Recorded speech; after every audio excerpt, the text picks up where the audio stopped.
Coaching is such a rewarding job.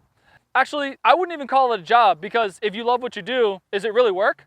There's so much good that can come from coaching, from something as small as giving a little tip to a kid who's struggling, to something as big as shaping a child's positive view of themselves that they can carry into adulthood. But even though there are tons of great things about coaching, it's not all sunshine and roses, especially when it comes to cutting players from a team.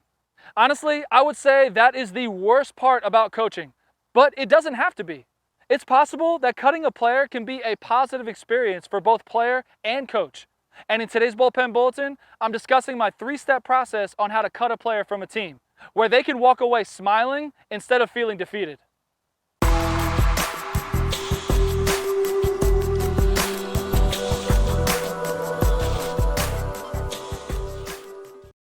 Hey team, I'm Coach Hart, this is Building Better Baseball, and this is the best place for baseball education. If you're new to the channel and we're just meeting, then welcome to the team. If we've already met before, then welcome back. This channel is for youth baseball players and coaches to help them improve their game. I come out with weekly videos to help you in all areas of baseball. And plus, at the end of the video, I always have a free PDF downloadable guide for you that's down in the description to help take your game even further after this video is done. So don't miss that at the end. Now, let's make sure that we make cutting players from our team a positive experience. Number 1, start with everything they did well. If there's one thing that we all know, getting cut from a team that you really want to be a part of is not an easy thing to handle. You circle the tryout dates on your calendar, and you practice everything you can think of to try and prepare yourself, only for it all to be for nothing. That's devastating and really hard for a child to understand, especially if they're really young and it's their first time getting cut. Our jobs as coaches is to soften the shock as much as we can. One way that we can do this is to first tell the player at least 3 things that they did well in the tryout. Mention things that you were really impressed with and really get them feeling great about their baseball future. You could say something like, "Hey Timmy, I was watching you out on the field and I was really impressed on how much you hustled after every single ball.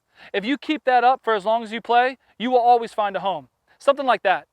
No matter how much a player lacks the talent to play for your team, you can always find something good to say about what you saw in their tryout.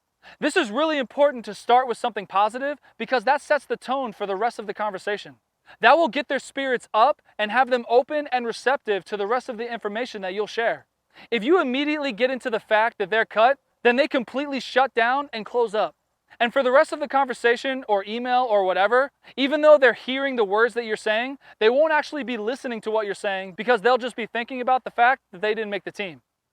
Number 2, we're going to move into the things that they need to work on and why they didn't make the team. This is where we get into the tough part of telling them that they didn't make it. Before we actually say the words that tell them that they didn't make the team, we should always start with a few things that they should work on to improve. We can use these points as part of our reasoning that they didn't make the team later on. These things to work on should be specific and actionable, where if they wanted to, they could go home that day and start to work on them. You could say something like, "Hey Timmy, I did see a few things that you could work on to really improve your game. When you're hitting, you do X, Y, and Z. And if you work on to improve these things, I think you'll have much greater success at the plate."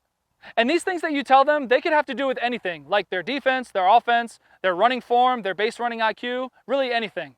We just want to make sure that we're doing our job as a coach and letting them know how to get better. And once they know what to work on, it's time to rip the Band-Aid off. When you're telling them that they won't be playing for you, there's really no easy way to do it, so you can do it however you want. My 2 go-to phrases have always had to do with having too many players already in their primary position that they play, like we already have 3 catchers. Or the second one is, if they were on my team, then they wouldn't really get any playing time, and I want them to be able to play, and they would get more playing time on another team. It doesn't have to be a long and drawn-out explanation. That actually makes it worse. Just give them a reason or two and let them know that it's not going to work out. And hey, if you like this video so far, then don't forget to hit that subscribe button so you don't miss any of my weekly videos exactly like this one. Now let's move on to tip number 3. Number 3, we're going to give them advice on what to do next and where they can play. This last part is sort of a bonus if you really want to take it to the next level. I didn't do this when I first started coaching, but as I've grown as a coach, this has become really important for me to do for the player. Before I meet with the player, or I have the phone call, or I send the email, or however you do it, I always had a list of at least 2 other tryouts that were happening in the area. Tryouts always happen roughly around the same time as each other. So I always contacted other coaches around the area, or I just did a quick search on upcoming tryouts. After I told the player that they wouldn't be playing for my team, I gave them the information for the other tryouts. I told them what the team was, where the location was, and what dates they were on. And my purpose for doing this is simple. If there's a kid who wants to play baseball, then they deserve to play. And just because they can't play for my team doesn't mean that they can't play baseball. And I want them to really understand that. It's my job to keep their dream alive and help them find other opportunities to play. I don't want to be the reason that a kid stops playing baseball. I would never forgive myself. I want to be the reason that they continue to play. There's a spot for everyone, and I want to do everything I can to keep players playing.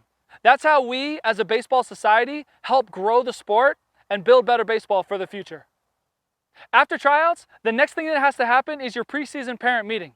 This is the time that you lay out everything that's involved in being a member of your team. You'll go over your league, the uniforms, the schedules and tournaments. It can be a lot to prepare for. But I want to help you out. I have a free preseason parent meeting checklist that's down in the description. And this is your blueprint on how to run an effective meeting and list the top 10 things that need to be covered. It's free, and I made it for you if you'd like some extra guidance in planning your next parent meeting. Be sure to grab it before you go. Thanks for hanging out with me today. I hope you found this video helpful in making the hardest part of coaching a little bit easier, and now your players can walk away from this experience smiling rather than hanging everything up and quitting. I'll see you next week for another edition of the Bullpen Bulletin.